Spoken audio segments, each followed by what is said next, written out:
এক কোটি মানুষ আজকে ঐক্যবদ্ধ নোয়াখালী বিভাগের জন্য। 1 কোটি মানুষের দাবি বাংলাদেশে ইনশাআল্লাহ আমরা দাবি পূরণ করে নেব, দাবি আদায় করে নেব।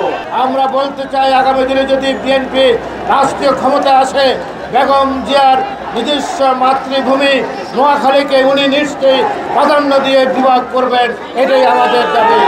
ইনশাআল্লাহ নোয়াখালী বিভাগ বাস্তবায়িত হবে। আমাদের যে কর্মসূচিগুলো একটু আগে হুমায়ুন কবির চৌধুরী ঘোষণা করেছে, এই কর্মসূচিগুলো আমরা আগামী দিনে বাস্তবায়ন করব এবং আমরা সবাই মিলে এইভাবে যেভাবে রাজপথে আজকে নোয়াখালীবাসী ঐক্যবদ্ধ হয়েছেন, হাজার হাজার মানুষ ঐক্যবদ্ধ হয়েছেন, আগামী দিনে লক্ষ লক্ষ মানুষ রাজপথে নেমে আসবেন এই দাবিতে।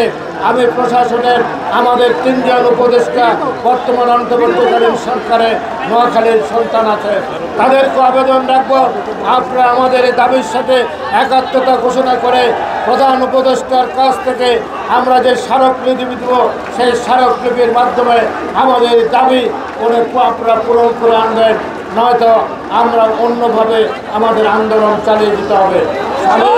আজকে এখানে যারা উপস্থিত হয়েছেন, এই ঝড় বৃষ্টি সব কিছুকে উপেক্ষা করে আপনারা এখানে উপস্থিত হয়েছেন, এই জন্য আমরা নোয়াখালীবাসী আমরা আজকে নিজেরাও গর্বিত।